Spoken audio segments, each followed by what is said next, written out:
Bonjour à vous et bienvenue sur Jigdalia TV Podcast. Et le thème du message d'aujourd'hui, c'est comprendre la foi biblique. Comprendre la foi biblique. Et dans cette vidéo, je vais vous donner la définition de ce qu'est la foi selon la Bible. Qu'est-ce que c'est que vraiment croire selon la Bible? Nous allons d'abord lire Hébreux chapitre 11, verset 1, version parole de vie. Hébreux chapitre 11, verset 1, version parole de vie. Croire en Dieu, c'est une façon de posséder déjà les biens qu'on espère. C'est être persuadé que les choses qu'on ne voit pas existent vraiment. Amen. Regardez ce que la Bible dit. La Bible dit que la foi ou le fait de croire, c'est considérer qu'on possède déjà une chose sans même encore l'avoir vue. C'est-à-dire que lorsque vous désirez quelque chose de Dieu, vous considérez que vous possédez déjà la chose que vous désirez de Dieu, même si vous n'avez encore rien vu. Et beaucoup de chrétiens ne comprennent pas ce qu'est la foi biblique. La foi se manifeste par des actes. La foi se manifeste par des paroles. Vous savez par exemple, la Bible raconte que Sarah, la femme d'Abraham, était stérile. Non seulement elle était stérile, mais en plus elle avait dépassé l'âge de la ménopause. Donc, humainement parlant, il était impossible pour Sarah de faire des enfants. C'était impossible. Et qu'est-ce qui va se passer? Le Seigneur, c'est-à-dire Dieu, va prendre une forme humaine et il va visiter Abraham. Vous pouvez lire cela dans le livre de la Genèse. Dieu va prendre une forme humaine et il va venir avec 2 anges. Et il va visiter Abraham. Et Abraham va reconnaître Dieu. Et Abraham va inviter Dieu à prendre quelque chose à manger. C'est bizarre, mais voilà. Vous avez vu, Dieu prend une forme humaine. Donc c'est pour ça que même lorsque vous lisez la Bible, le Seigneur Jésus-Christ va dire que moi j'ai vu Abraham et Abraham m'a vu. Et après les gens vont dire à Jésus, mais tu n'as même pas 50 ans et tu as vu Abraham. Tu as vu Abraham quand? C'est dans le livre de la Genèse. Le moment là où Dieu vient visiter Abraham sous forme humaine. Et Abraham va lui donner à manger. Il va manger. Et quand il va manger, il va dire à Abraham que l'année prochaine, ta femme Sarah aura un enfant. C'est ce que Dieu a dit. C'est pour ça qu'il y a beaucoup de chrétiens, vous ne comprenez pas la puissance du fait de semer dans le ministère des gens. Lorsque vous semez dans le ministère des gens, qu'est-ce qui se passe? Il y a une bénédiction qui se libère. Il y a une grâce qui se libère. Donc, c'est ce que Abraham a fait. Parce qu'à l'époque, ce n'est pas l'argent qu'on donnait, c'était le troc. Donc, il a pris quoi? Il a pris un agneau ou une brebis, il a sacrifié, il a donné cela à manger à Dieu. Et Dieu a dit à Abraham, l'année prochaine, ta femme aura un enfant. Mais remarquez le comportement de Sarah. La Bible dit que Sarah va rire. C'est-à-dire que quand Sarah va écouter ce que Dieu va dire, là, elle va rire. Elle va se dire que, mais attends, quoi? Une vieille femme comme moi? J'ai déjà 90 ans. Je suis stérile et j'aurai un enfant. Elle s'est mise à rire. Et c'est là que Dieu va lui dire que, mais pourquoi tu ris? Est-ce que c'est impossible? Elle va dire non, j'ai la foi. Mais vous voyez que le comportement de Sarah démontrait qu'elle ne croyait pas en cette parole. Le comportement de Sarah montrait à Dieu que ce que Dieu a dit, elle ne croyait pas ça. Donc la foi, c'est quoi? La foi, c'est savoir ce que Dieu a dit et croire. C'est-à-dire que considérer que ce que Dieu a dit est vrai. Donc normalement, quand Dieu a dit que l'année prochaine, Sarah aura un enfant, Sarah aurait dû dire Amen. Mais au lieu de dire Amen, elle s'est mise à rire. Donc les actes démontraient qu'elle ne croyait pas en ce que Dieu avait dit. C'est la même chose que le peuple d'Israël lorsqu'ils étaient dans le désert. Lorsque le peuple d'Israël était dans le désert, il devait entrer dans Canaan, c'est-à-dire la terre promise. Et en voulant entrer dans Canaan, on va d'abord envoyer des espions. Quand ces espions vont arriver à Canaan, eux-mêmes ils vont voir qu'il y a des géants là-bas. Donc on va venir faire le rapport. On va dire, vous savez, là-bas il y a des géants, tout ça, tout ça. Qu'est-ce que le peuple d'Israël va faire? Ils vont commencer à déclarer des paroles. On ne peut pas gagner. On ne peut pas réussir à entrer dans cette terre. C'est fini pour nous. Pourquoi Dieu ne nous a pas tués dans le désert? Ils ont commencé à déclarer des mauvaises paroles. Donc, et Dieu a été fâché. Dieu était fâché. Dieu s'est énervé. Parce que Dieu leur a dit que vous allez entrer dans Canaan et vous allez réussir à vaincre. Mais eux, ils ne croyaient pas. Et pourquoi ils ne croyaient pas? Parce que leurs actes démontraient qu'ils ne croyaient pas. Vous voyez? C'est ça la foi. La foi, c'est croire que vous possédez déjà une chose. Mais la foi se manifeste par des actions. La foi se manifeste par des actions. C'est comme quelqu'un qui vient et il vous dit, est-ce que tu crois que je suis capable de faire un saut de 5 mètres? Vous dites à la personne, oui, je crois que tu es capable de faire un saut de 5 mètres.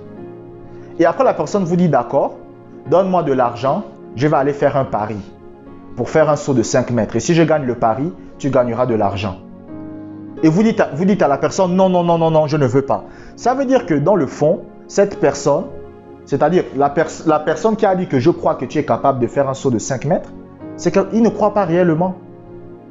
Amen. C'est la même chose que le foot.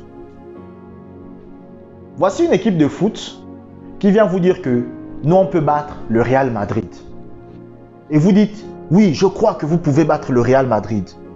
Et il vous dit que bon, on va faire un pari avec le Real Madrid et on veut que tu nous prêtes de l'argent parce qu'on va battre le Real Madrid. Et vous dites à la personne, j'ai pas envie de te prêter.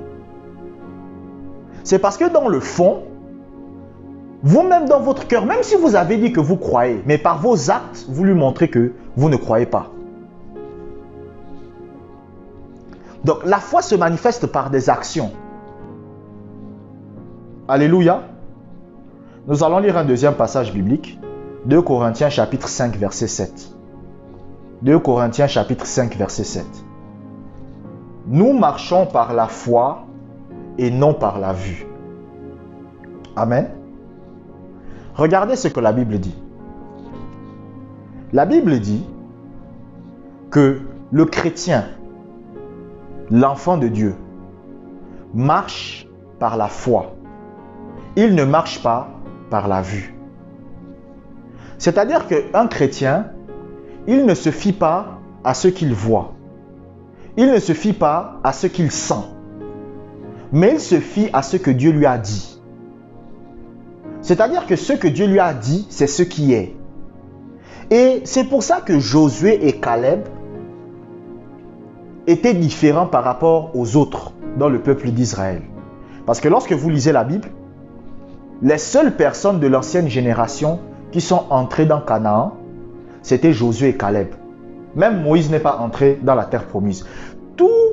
Écoutez, tous les Israélites qui sont sortis de l'Égypte, tous les Israélites qui sont sortis de l'Égypte, ils sont morts dans le désert. C'est leurs enfants qui sont maintenant entrés dans la terre promise. Mais maintenant, parmi l'ancienne génération, les seules personnes qui sont rentrées, c'était Josué et Caleb. Et quelle était la particularité de Josué et Caleb?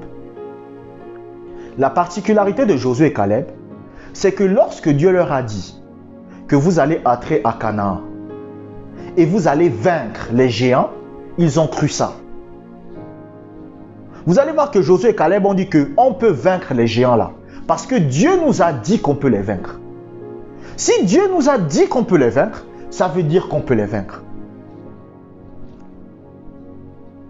Vous devez comprendre que Dieu, en fait, lorsque Dieu parle, ou lorsque Dieu vous fait connaître sa pensée, ça a la capacité de produire ce dont il a parlé. Par exemple, si Dieu vous parle et Dieu vous dit « tu es fort », ce qui va se passer, c'est quoi? C'est que vous allez devenir fort. Mais maintenant, pour que vous deveniez fort, vous devez croire ça. Donc, si par exemple Dieu dit « tu es guéri », gloire à Dieu, vous êtes guéri. Mais maintenant, pour que cela se manifeste, il faut croire ça. C'est-à-dire, il faut considérer que vous êtes déjà guéri malgré tout ce que vous pouvez voir. J'aime toujours raconter l'histoire de cette femme qui avait la tuberculose. Elle était allongée sur son lit et elle a lu 1 Pierre chapitre 2 verset 24. Lui par les meurtrissures duquel vous avez été guéri. Elle a lu ce passage. Elle a appelé sa mère. Elle a dit à sa mère, montre-moi ta Bible. Sa mère a pris sa Bible, elle lui a donné. Elle a lu le même passage. Elle a dit donc c'est les Écritures. Elle a dit à sa mère, fais mes valises, prépare mes affaires, je sors de l'hôpital parce que je suis guéri. Sa mère lui a dit, mais toi-même tu ne vois pas qu'on t'a mis les perfusions, tu ne vois pas que tu es toujours malade. Elle a dit à sa mère, je suis guéri. Je suis en bonne santé. Je suis en bonne santé.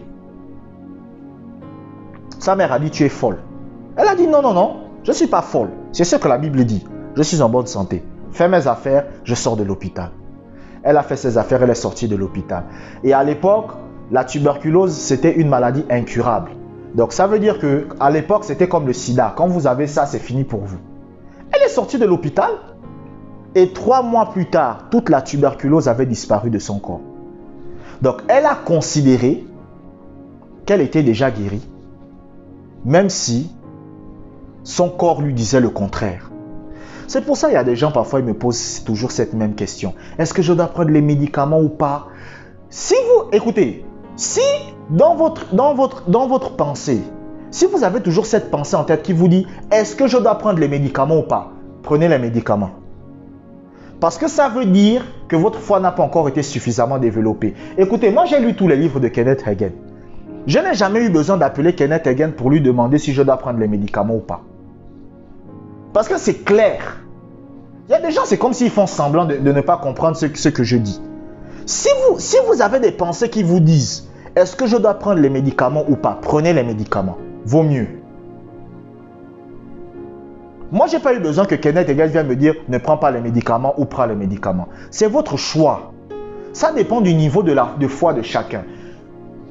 C'est pour cela qu'il est très important, est-ce que vous me suivez, de prendre ma formation, guérir les malades comme Jésus-Christ. Parce que ça va vous apprendre beaucoup de choses. Vous savez, le ministère de la guérison divine s'opère par rapport à la foi, au niveau de foi de chacun. C'est par rapport au niveau de foi de chacun.